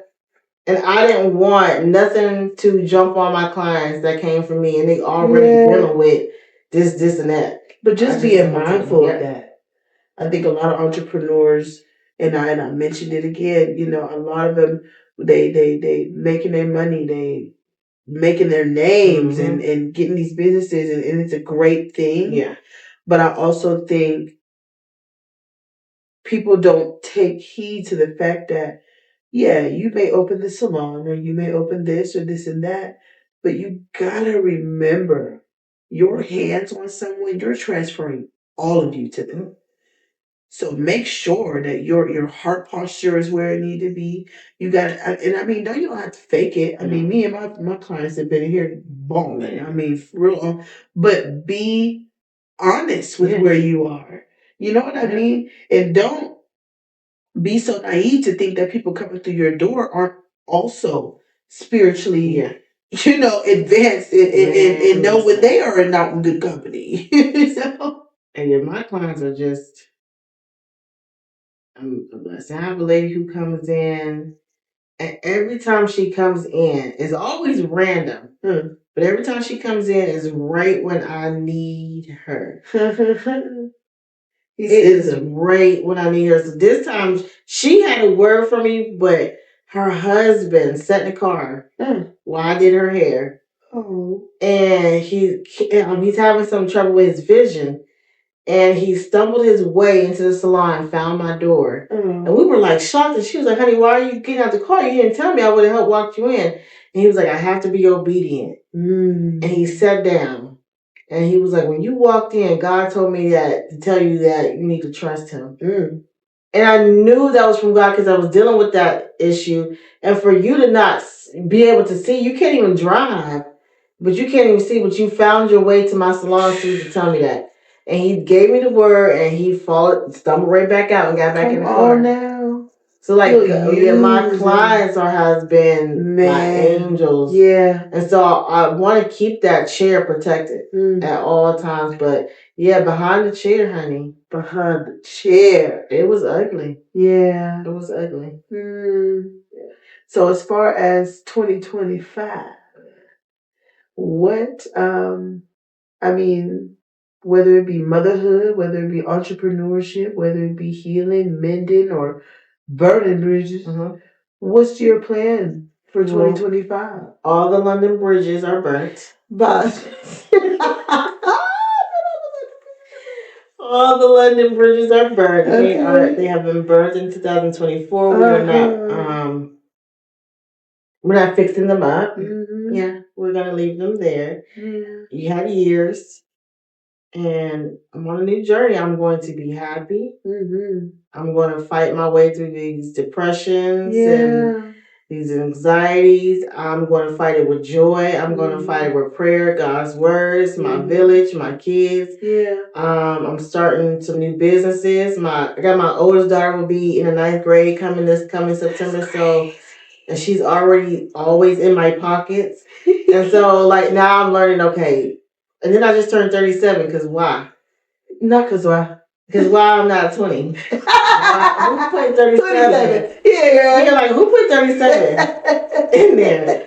And I'm like, girl, you old. You gotta start preparing. Yeah. Before you know it, I'll be celebrating my 40th birthday. But it puts things into perspective. Yeah, so I'm like, okay, there's no more hobbies.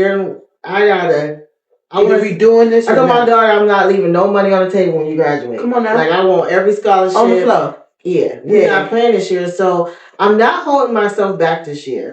I'm not talking myself out of things that I know God laid on my heart. No matter if it seems crazy to you. I don't like being put in a box, and sometimes my people put me in a box. Yeah. Like you're just a hairdresser. With 3 kids, you need, first of all, Forbes said you need 7 streams of income.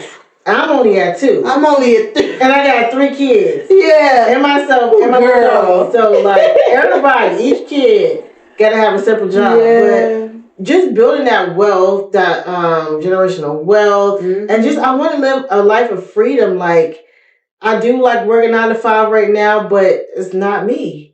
I want that freedom. I want to show up for my kids when I want to. I want to just be accessible for people who may need my help. Everybody calls me Mother Goose. You call me, tell me you need somebody with these babies. I'm coming. And I just 9 to 5 is holding me back. Yeah. I just want to be happy. I want to travel. I want to work on me. I've made mistakes for the past all my life, but in since my separation, yeah, I really was just out there. Yeah. And now I'm coming back to myself and I'm learning who I am. I'm learning my needs. I'm learning the little girl in me. I'm learning my voice. I'm learning what I need to accept and what I don't need to accept. Mm-hmm. I'm not letting nobody play with me no more. Yeah. I've learned to stop playing with me. That part. Like, quit playing with your potential. I think the most playing with. I think I play with myself the most. Man. You know, more than anybody else could have ever played with me. I slept on me. Yeah. I definitely watered myself down. It didn't take nobody else to do it. I did it to myself. Yep. Yeah, and that does happen. And that's when you recognize that, you got to correct that. That's real.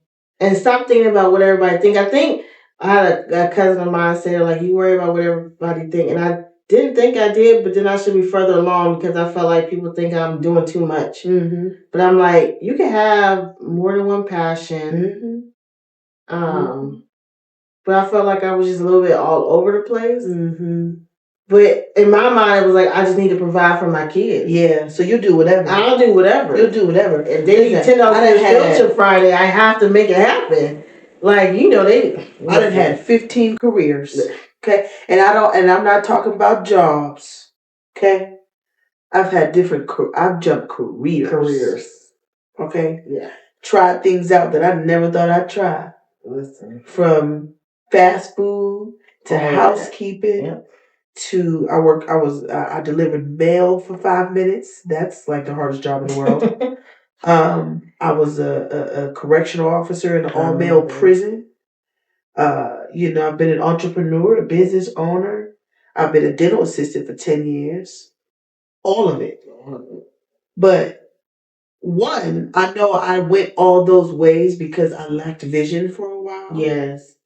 But then I also went all those ways because I was willing to do whatever I needed to put food on the table for my child.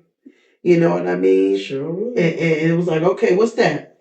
Yeah. Gonna try it. Yeah, gonna try it. Gonna try it. We gonna go try it. Yeah. Because at the end of the day, I'm the only one here responsible for feeding this baby. Yeah.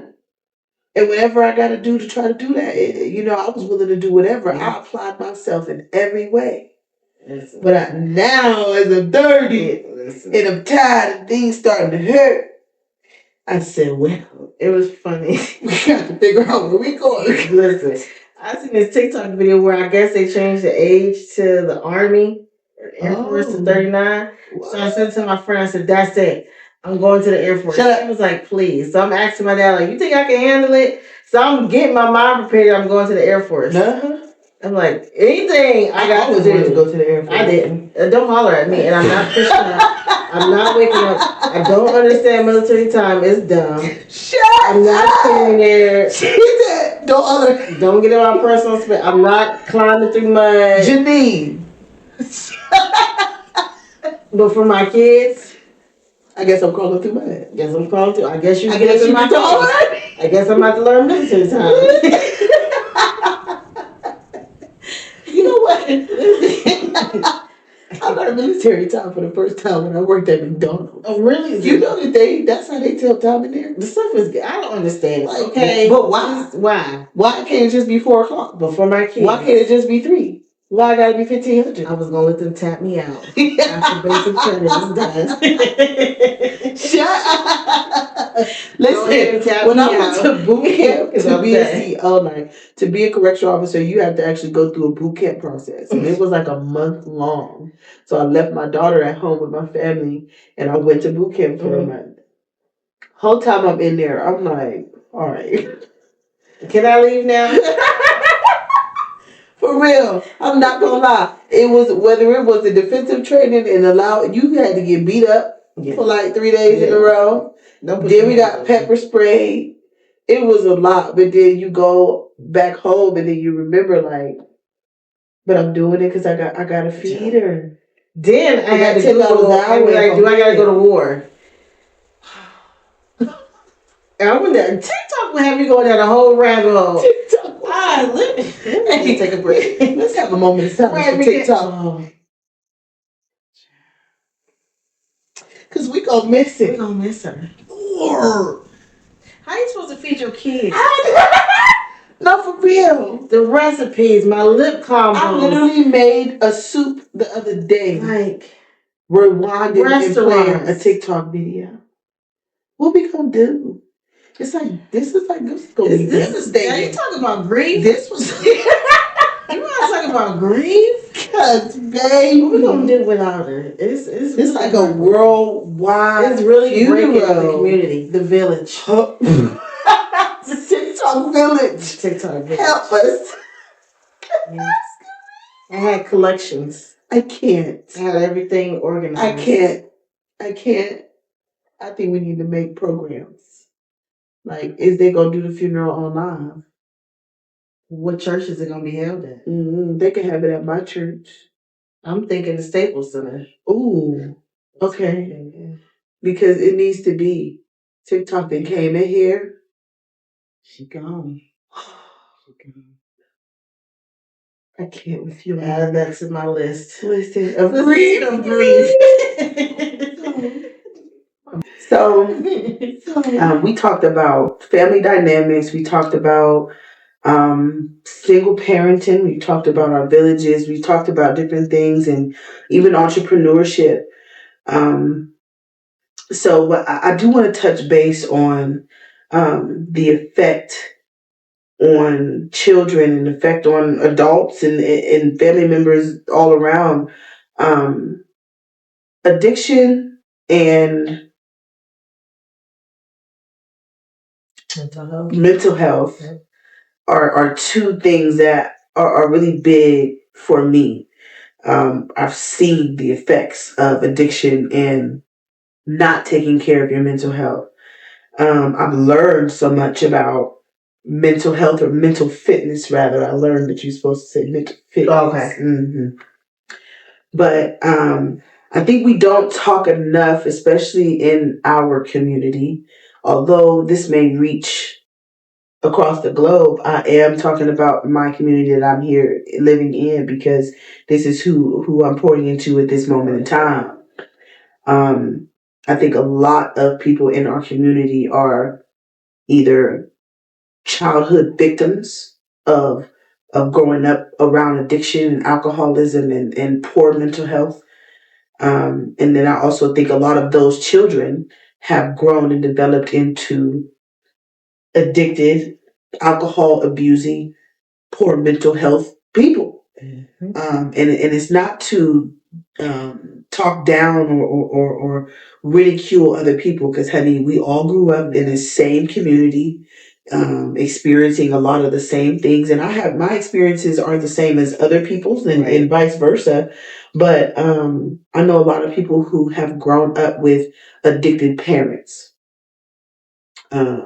I grew up with family members of addicted parents.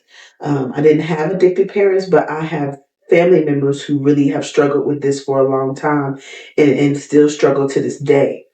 I was telling Janiene, my sister and my sisters and my mom has 2 children and my dad has 3, but I have sisters that are my cousins.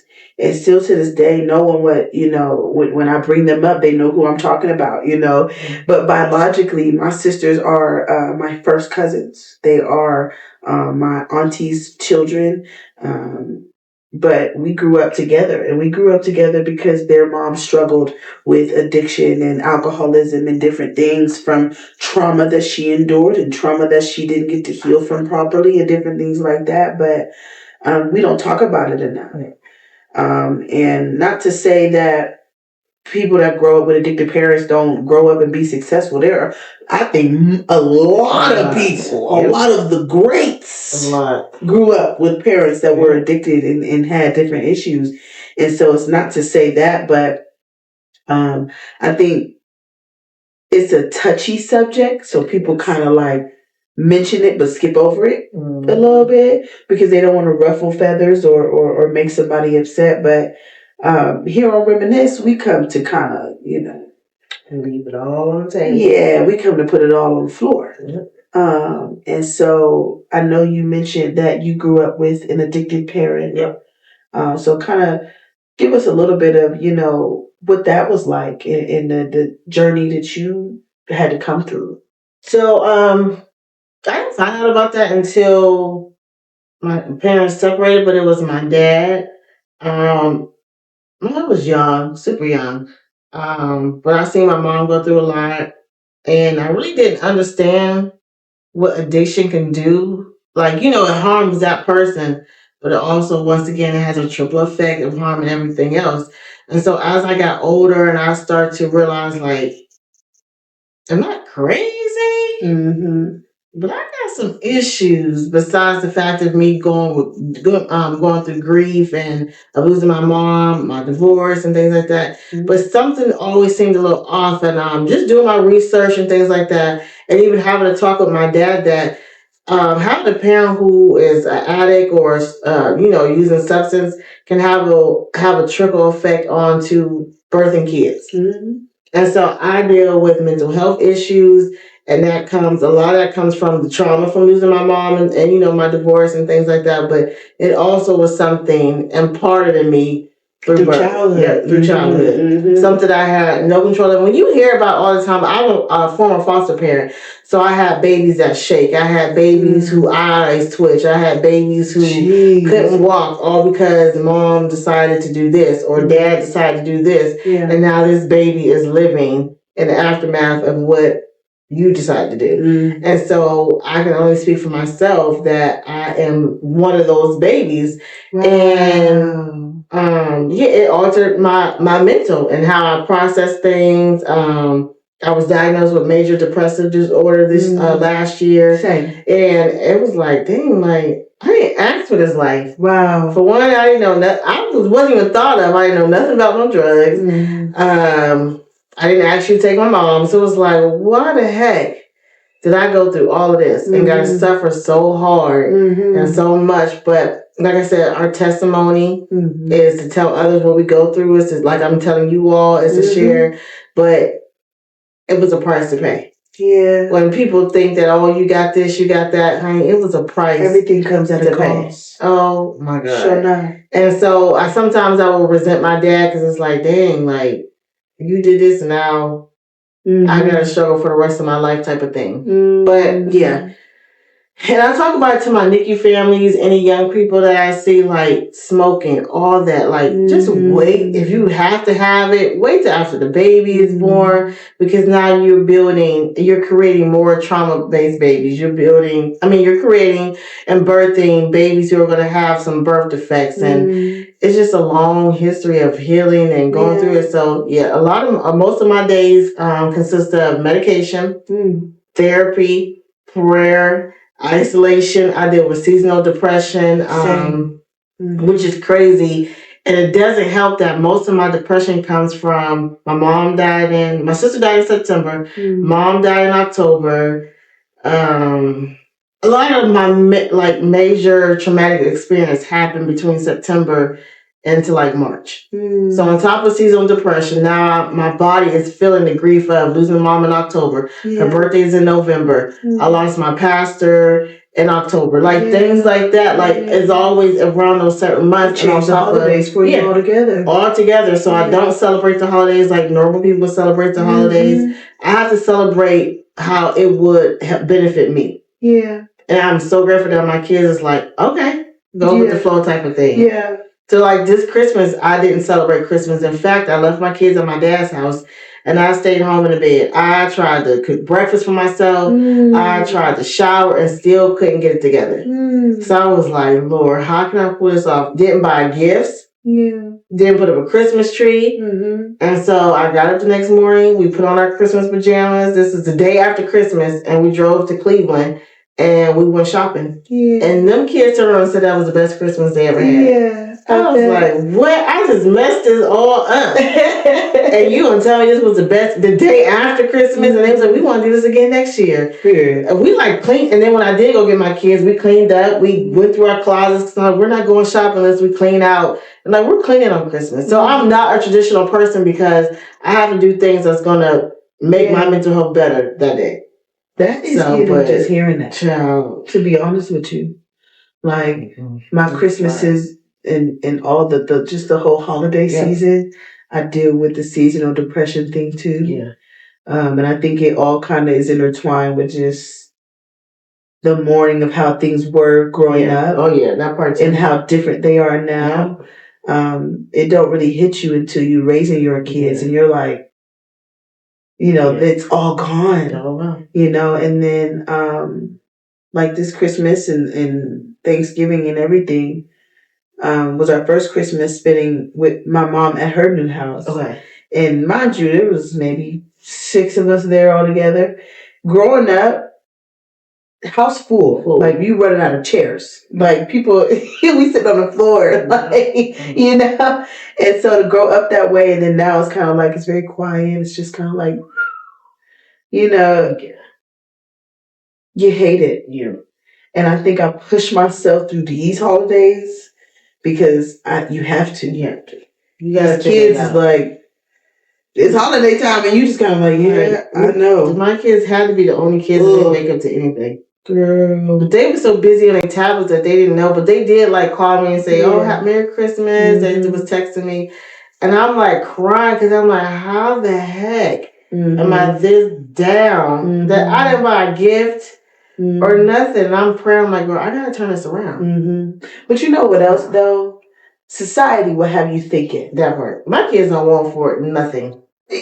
Society will have you thinking that you're supposed to let these kids wake up to all this, and that, and they've gotten away from what Christmas was even supposed to be about in the first place. Yeah. So my kids woke up to things this year, but it was very minimal. Yeah. It was just a couple things here, a couple things there, especially when it's just mama. And you do every day, all day. What? Go flip that light switch. Yeah. Merry Christmas. Yes, because that is turn that hot shower on.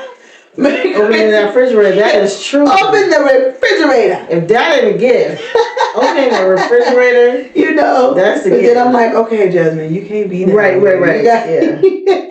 So I did, push myself, and I low-key, like I cried, like Christmas Eve and the day before that, because I'm just like, I barely got these bills paid this month. Man. I'm going to have to get them something for Christmas. Like, I didn't want to. Have this Barbie dream house in the dark. Like, you're not going to be able to see that Barbie dream house in the dark. You can get it, but you ain't going to be able to see it. So I learned to give myself grace. And even through your holiday season, you have to give yourself grace too, because when they get older, they may not understand right this minute, but they're going to realize how much you really, really pushed yourself to get out the bed that morning. That was heavy. And you got to be transparent with these kids. You do. I didn't want to go to the bathroom.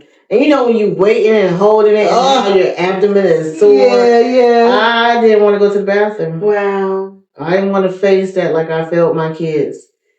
And it's hard. It was hard. So when I did go to the bathroom, like I kept the lights off, everything was dark in the house, like. And this season lasts until at least about March. Like I thrive in sunshine. Yeah. These winter months be cold and dark, baby. In every way. Like, oh, you really got. But I have learned that in the moments, that's when you got to pull out that word. Yeah. And as much as it's hard to do, you just gotta. I think there's been moments where I was so in the thick of my mental health and in my depression stages, especially season-wise, I couldn't think of a positive thought. Yeah. I couldn't.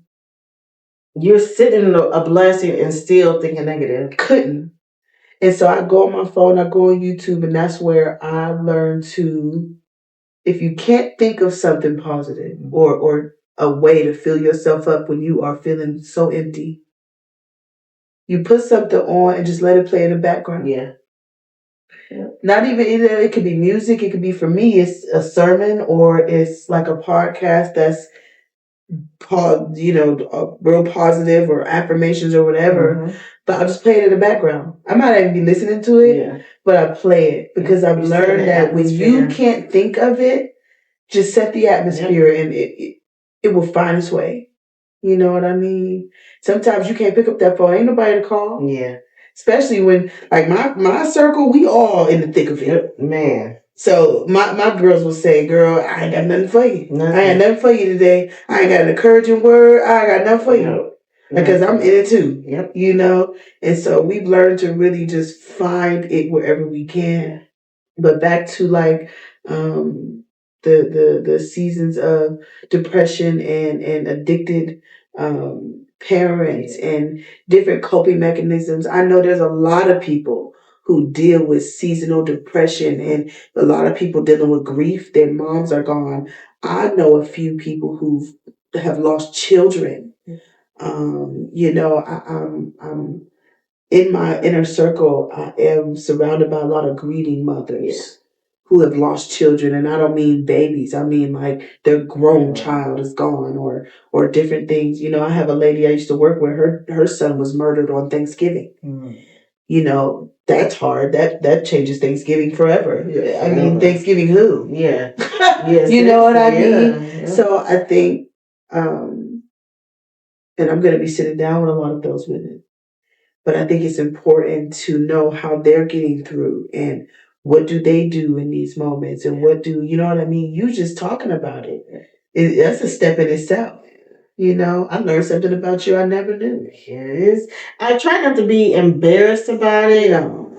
Because, you know, mental health and anxiety and depression has like a crazy, oh, she's crazy type of thing around it, which is not. I'm a big advocate for mental health.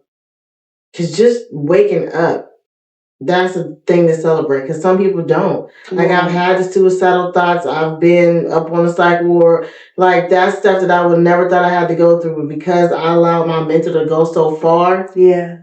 And not grab a hold of it. And I do the therapy. But it's really, you have to take all that, the therapy, the prayers, the advice. And you have to somehow create this normal life for yourself. And that's why I say, like, every day is a battle. Every day I wake up and I'm just heavy. And I'm like, okay, what grief did I got to deal with today? Am I missing the family that I had? Am I missing my mom? Am I missing my uncle? Like, every day you waking up with this heaviness, and I'm like, got to sit there for a minute, pray, and then get out of bed. But I can't, like, my mornings are different. I can't just rush. Even though I got this 9 to 5, and it's so hard to work a 9 to 5, because for my mental health, I need a slow pace morning. I want to be nicer to my kids in the morning. I want to work out in the morning. I want to have time to pray, set the atmosphere. I want to have just time. So that's why it's so hard for me to work a 9 to 5 so early in the morning, because I lack that. And when I lack that, then the whole day is done. It's all done. Now my alarm goes off at 5. Yeah. At 5, then 5:30, then 6. Then 5:30. 20 alarms, and I'm slamming all of them. Literally. Nope. But you know what? I have gotten to a place where I can get up by 5:30, take that shower, and as soon as I go in the bathroom, I turn the water on. I find a sermon. I subscribe to a few of my favorites, and I'll put one of theirs on. I'll set the phone on the back of the toilet. I'll get in the shower and just let it play. I get out. It's about 6 o'clock. Okay, I'm getting ready. Then I get the kids up. When I say the routine that I've created for myself, it completely changes the whole trajectory of the whole day. Yep. And the days that I wake up late and I rush and I can't jump in that shower and I do this and I'm yelling at kids, where's your this? Where's your that? I mean, it changes everything about your day and theirs. So I've been like, no, I have to get up at that time. Yeah. If not, it's through. When you dealing with a mental health issue, like, your life is different. You gotta operate different. You have to have a routine. You can't just willy-nilly every day. Like, no, you have to do what you have to do. And literally, it's so hard to get people to understand, like, I'm not normal. I'm not like you. I have to operate like this. Like, I have to be my own boss. Yeah. Because that control, that I got to raise my hand to go to the bathroom, I got to use PTO, or I have a lot of doctor's appointments. And mental health has also affected my health. I was diagnosed with PCOS. I have high blood pressure. Now I'm labeled as borderline diabetic. All this because of the mental. The mental of that 9 to 5. Your mental is like the most important. I used to have a tremor, man, in my hand. Really? Yes. And I didn't know why. And I realized it was part of my anxiety. Like my mental panic attacks became physical. And then when I started to like learn how to calm my mental down, my physical, it was already through out of whack. My doctor told me that I was having panic attacks in my sleep. And that's why I wasn't sleeping at night. I thought I just had like sleep apnea or whatever. And see, I got diagnosed with sleep apnea. They got me on this mask, and I'm like straining in my sleep. My body would go into a panic without my permission because it got so used to me worrying and panicking off rip that it would like panic for me, and my hands would shake throughout the day. Yeah, people don't know this stuff. Don't know. I'm like, what? Listen, girl, I had my doctor running every test. Yep. I said, something wrong. I'm having a heart attack, something going on. I said, I thought I had, I don't know what I thought I had. Okay. And he said, Jasmine, everything's functioning correctly. All your numbers are where they're supposed to be. And it took my family doctor to say, Jasmine, I think your body is literally reacting to your mind. Yep. And you got to find a way to get control of it. You're shaking because it's all up here. And once I really accepted that, it low-key scared me. Like, I like traumatized myself with how much worry and panic. Now, mind you, it doesn't just come from adulthood. That stuff stems from childhood. Okay, that started early. Yep, mine started early. That started early. That panic and that worry and that tremble and that what's next. That started as a little girl. Who's gonna die next? Or whatever. Yeah. You know what I mean? Yeah. That started long before now. You know. So it's like, all right, but now you got to raise these children. So you need to figure out. You got to tighten that up. You know they need you, and your body will shut down on you. Oh, shut down. Shut down a minute. I always say, like, my girls deserve a healed mom. Come on. I may not always, I don't think I will always meet that place where I'm totally healed. Mm-hmm. I'm praying on it. Mm-hmm. I don't want to be leaning on the medicine that I have to take, but right now it's helping me. And I was just telling my friend, I'm like, I'm so mad. Every time I leave my doctor's appointment, I'm crying. Because I'm like, I can't believe this is my life. Mm-hmm. And she was like, look at it as this is what you need to help you thrive. Yeah. Look at it as a vitamin, not such a bad thing. Come on now. So now I take it with my vitamins, and so I won't feel like... It's just part of the bunch. And then when I'm like a little out of it, my friends be like, did you take your medication? I was like, I ain't taking it. It was like, why did you take it? So we like laugh about it now. We laugh about it, but it was like, did you take your crazy medicine? Me and my sister say the same thing. Yep. When we be on the phone, if something sound off, I'm like, I be like, did you take your medicine? But then they do the same thing to me, like, you what? Baby, I don't care what you think about it. Yeah. Baby, I get up in the morning and it's on the counter. Yeah. I have to. You know what I'm saying? That's mental health. That's self-care. That's the first part of taking care of your children is showing up as their parent. Is making sure you do what you need to do for you. I don't care what anyone thinks about nothing I need to do to show up for my children every day. And if I need to take that little pill, honey, you know what I mean? That little pill, I'm getting back in the routine of learning how to make sure remember to take it. Oh, yeah. So I've learned that I kind of low-key got to put it in my coat pocket in the morning. Then I take it when I get to work. When I didn't take it, girl, it was hell to pay for everybody. They hate me. You hate me without it.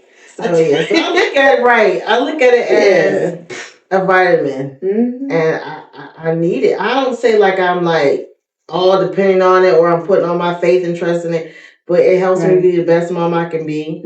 I don't have to struggle so hard. Sometimes you need something to take the edge off. Yes. Right? Yep. And I just had a conversation with a minister that I look up to very much, and he also opened up something for me that I never thought of, right? So I didn't know that a lot of pastors or, people that teach the word of God, I didn't know that there was like a stigma in the church about therapy and mental health and medication. I think some pastors think that it's either medication or salvation. Yeah. And I'm just here to say, you got to have both, honey. And sometimes without the medication, you never reach salvation. Yeah. You can never further your path anywhere if you can't untangle your physical thoughts. Yeah. You know, like I don't think medication is a replacement for God or one or the other. It helps you sort out your thoughts. Sometimes you just need help I need help sorting this out. Yeah. And then and you only understand unless you're going through it, like the mental. Mm-hmm. You could be thinking 5 different things, and then you can go down this long rabbit hole of. Honey. You could be thinking so positive, and then they'll flip on you, be like, well, then this can happen, and then this can happen, but I'm not going to do this, and I'm not going to get up and work out. All these scenarios. Yeah. I done built up a whole soap opera. Every episode. I'm telling you. How I've destroyed every plan I wanted to do. Literally. And ain't none of it happened. And it's all in the mental. It's literally in your mind. It's a trip. He's like, I ain't asked for nothing. And then you got the nerve to make me in charge of somebody else's life.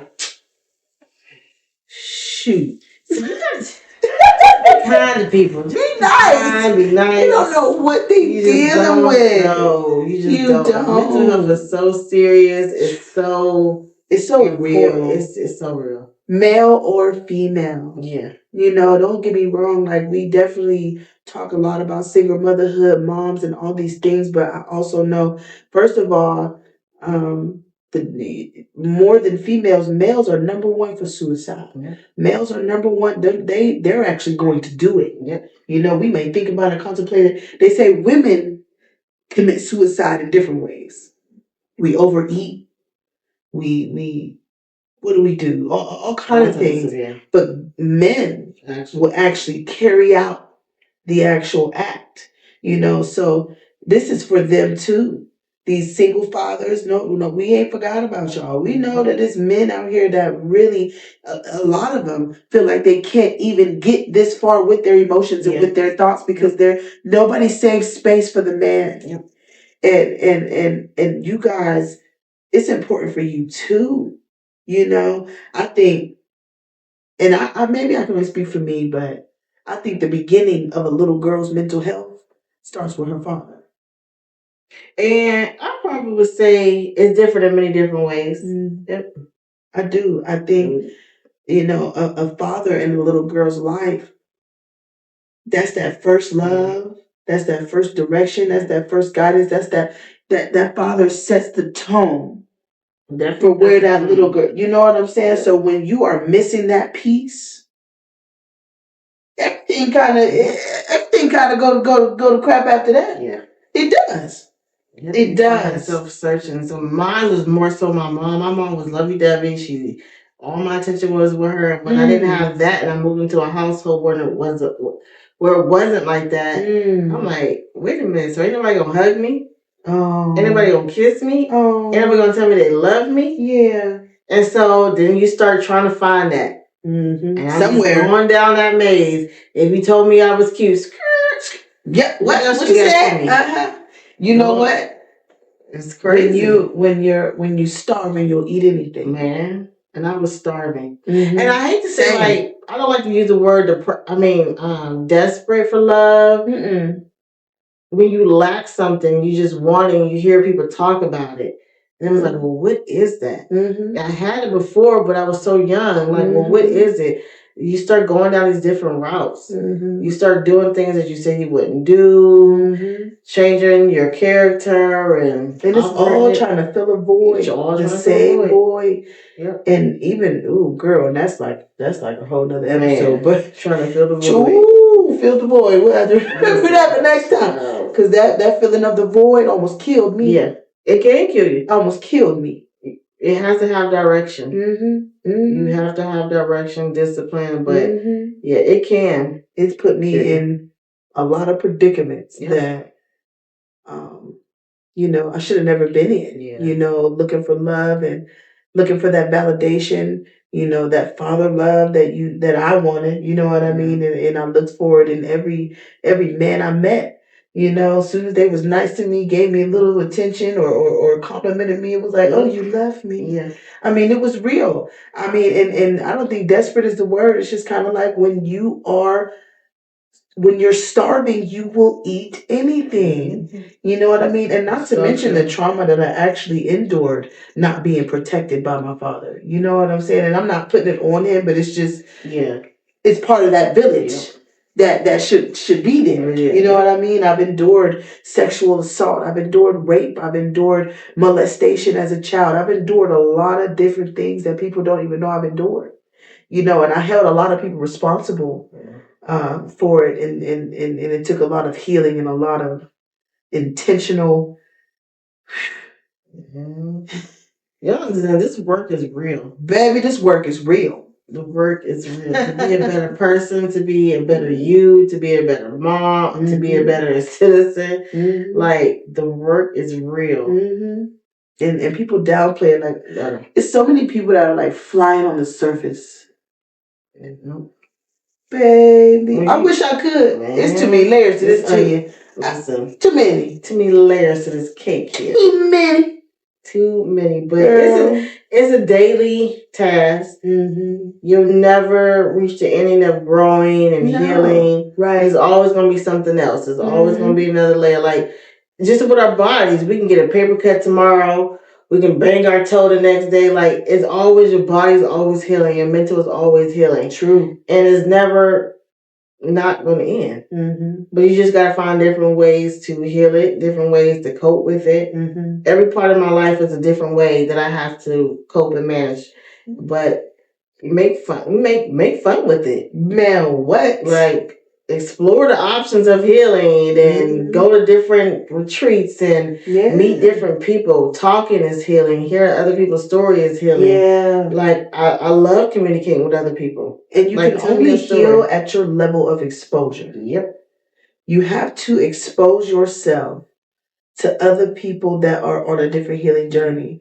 I try to expose myself to as many different, levels of, you know what I mean, of where I want to be, even just whether it be personally, entrepreneurship, whether it be this and that. I really do try to expose myself to other people. So I know a lot of people who have gone through worse things than me. But then you see their drive, and you see that's who you need to learn from. Yep. You know what I'm saying? So it's important. And so if you just hanging around the same old people that's still hurting and not looking for no type of way out besides numbing and drinking and drugs and sex and different ways to cope with it, that's all you're gonna do. So, you can only heal and grow at your level of exposure of other people healing and growing. If you truly want to be set free, look within. You cannot run for this. Mm-mm. You can't hide from this. It's going to go from relationship to relationship, birth to birth, kid to kid, family member to family member. You cannot hide. I try to hide, and you end up coming face to face with that. Face to face with that trauma, face to face with that addiction, face to face. And you have to go through it. You do. You do. You do. So I always like, well, God, why I can't find a mate or anything like that? I need to go through my own healing, or else I'm gonna keep getting contaminated or contaminating the next person. It's such a word, man. Such a word. I used to be mad at God, like, yo, you gave me all this gift, all this. I know you ain't put me here to be by myself. I used to be so mad at Him. Yeah, I said, there's no way you gave me these children to raise and do by my what? No way. And then you know what He said to me? He said, no, I didn't, Jasmine. You went and got that. First of all. And I still got to take you on your journey and still on the same path I had for you before you went and made them kids. You did that. Right turn. I did that, And so now I'm on like okay.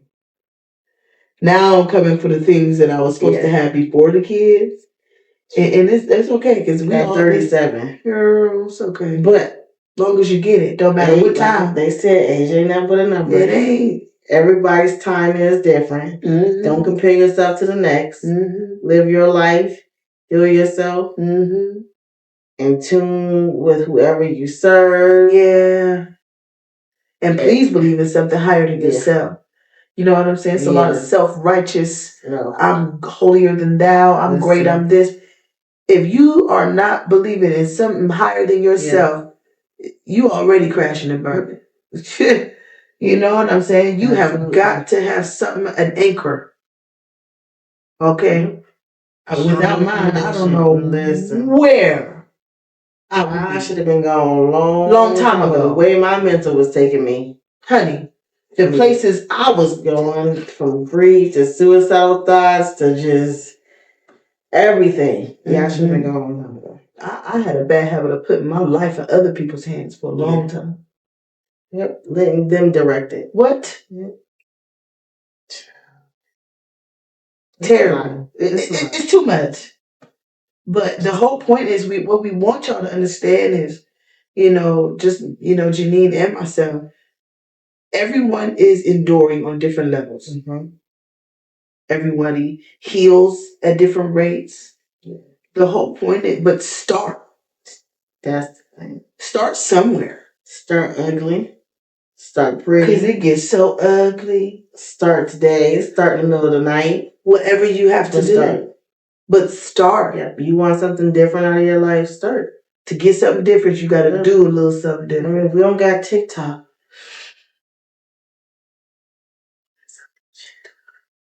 But we still got Google. And ChatGPT. Because there are resources out there. Nothing like TikTok. But there's still resources out there that you can tap into, and don't be afraid. Man. Oh my God. Open up your mouth. Tell somebody. Everybody got issues. Man. Everybody got embarrassing stories. Everybody got, but you didn't know this. Start broken. Start happy. Don't wait till something's going on. Yeah. Just start. I mean, literally. That's a word. I had to do that. Like you said, just do it. Start somewhere. And put that pride aside. Oh, yeah. I think so many things can be mended. So many family dynamics can be mended with a conversation. Yep. Especially mine. Yep. On either side. You know what I'm saying? Aside. So many things can be mended with a conversation. But everybody want to go throughout the day with all this pride and this ego and this, you know what I'm saying? Holding on. Holding on is a silent killer too. Let it go. L-I-G it. Well, yeah. Excuse me. L-I-G it. There's so much life to live. I want to enjoy it. I spent enough of my life in pain. And I don't plan on living any more of my days like that. And then there's another thing. I'm not going to press it. I'm not going to force it. Who's for me is for me. I love you from a distance. But I'm trying to elevate. I'm trying to heal from my kids. I'm trying to break generation curses. Yeah. I'm not letting nobody hold me back. No more. Yeah, 2025. Yeah. Real live. It is. It is, Janiene. It's like I feel the shift. Yeah. And I prayed so hard before that ball dropped. I'm like, Lord, I need to shift. Yeah. I think my new year started months ago. And I'm just thankful for obedience. I'm thankful for, courage and being transparent. Yeah. The thing that I hold dear and love about myself now is something that I used to be really insecure about. My sensitivity level. Yeah. My honesty level. My pure heart. These are things that I used to literally get bullied for. Yeah. Yeah. And now, it's the thing that I feel like saved my life and other people's. Yeah. So we have covered, all the stuff. All my business. All my business. You gave, but I really appreciate your transparency. I appreciate how ready and willing you were to, just give a piece of you. I like giving entrepreneurs of our city a platform for the people that know you, and you do their hair and they see you for Justice for Joy and all these things. We don't get a chance to see you in this light and really get those intimate conversations and really know kind of what it is you're going through. And people know you by your accolades and the things that you've accomplished, but they don't know the fight, the battle that you're in on a daily basis. And I think that's very important. And it's motivating and inspirational to other people that have a dream to be a hairstylist or anything. You know, you have to know that someone else is pushing through, so you can be reminded that you can too. So I really appreciate just your transparency and your honesty and your love, honey. Like, what, she had me crying before we even started. Right. So I'm like, Janiene, I have to get it together. You have to calm down. You have to be. I said, I haven't even pressed record yet. You haven't even pressed record yet. We was already in here bawling. I'm like, girl, my nose running. But you know, I really appreciate getting to know you in a different light. You know what I mean? I think we know each other just because we're related to the same people, but we never really got a chance to know each other on just a woman level. You know, I already know what kind of woman you are, but to know what you've experienced and to know what your fight is like on a daily basis, I'm not gonna lie, I'm gonna be checking on you a little more often. You know, I know it's not just Janiene being standoffish. Now I know I need to blow your phone up and come out your house and see about you, you know. But that's good for me to know. Yeah. Because someone like me, I internalize, I think, other people's isolation. Yeah. And I think it's just me healing that part of me to understand that people isolating themselves or, you know, separating themselves has nothing to do with the love that they may have for me. Yeah. You know what I mean? And so I really, I look forward to spending more time with you and making sure our girls spend more time together. I really want that. They deserve it. Yeah. And I'm in a fight like you're in a fight. And so now we grew another support system. You know what I mean? And that goes for everybody. Yeah. Like, when you see her, when you see me, you have to first see women that are in a fight just like you are. Moms that are just getting up every day and showing up and giving the best we've got. Yep. And there's no shame in that. You know, and you'd be surprised the babies we birth and the gifts we have and the things that we do out of so much discomfort. Yes. You know what I mean? Like, you have a whole nonprofit organization, your own hair care business, your own, I mean, that's a lot. And you're a mother of 3. You know, so don't ever think that you can't because of a certain situation or a certain circumstance. You know, every day is a fight, and as long as you get up and you put your dukes up and you're ready to go to war with things, you'll do fine. You know, and so I'm really, really glad that I got an opportunity to sit with you, honey. No, she done came with me. Yes, my little Tweety Bird. I am a fan of Tweety Bird. Love Tweety Bird. When I found these, I knew it was gonna be a good night. Yeah, I love it. I love it. So I feel like we're gonna go further with it, and I'm definitely gonna allow people to come here and just kind of. We got to take this time to take it all off and to just together breathe. Don't forget to breathe. Really get it together. And so I always ask people if there's a positive quote or a positive statement or anything you want to leave the people with as we conclude this episode. I don't have any positive quotes or anything, but just believe in yourself. Love yourself. Know that you matter. Know that you're not weird, crazy. You may be different. Everybody is different. Do what your lifestyle is calling for you to do. Come on. It's not going to it may not match this person. It may not match that person, but it's your lifestyle. Yeah. Do what you need to do to make yourself happy, comfortable, at peace. Know that you are loved. Know that you have a support around you. Pray on it. Just seek God's face and know that this is an everlasting journey. You'll never be complete in it. But have fun in learning you. Have fun in growing. Cry. Let it out. Don't be afraid to be human. We are human. We are flawed. We are full of mistakes and imperfection. Live your life to the best. We got trauma. We got grief. We got this person missing this. Live your life to the best that you can. Yeah. Every day is a new start.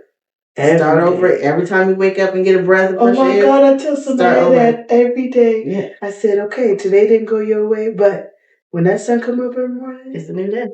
Start again. Yep. Start again and go hard. Yeah. For your dreams, your goals, your aspirations, your kids. You're worthy. Hard. Yeah. The resources are out there. You just gotta dig deep. You gotta put in the work. Yeah. What you put in is what you'll get out. Yeah. So, yeah. I love you. I love you. And I'm so glad you came. Yeah. Thank you. I feel like we needed this. Yeah. I think it's been a long time coming. Yeah. And so, if you don't know, this is Miss Janiene Taylor. Okay, if you need your hair done, yeah, get with her, okay?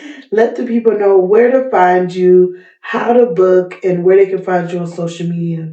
So if you go to my Facebook page, which is under Janiene Renee, in my profile, you will see my links to my booking site.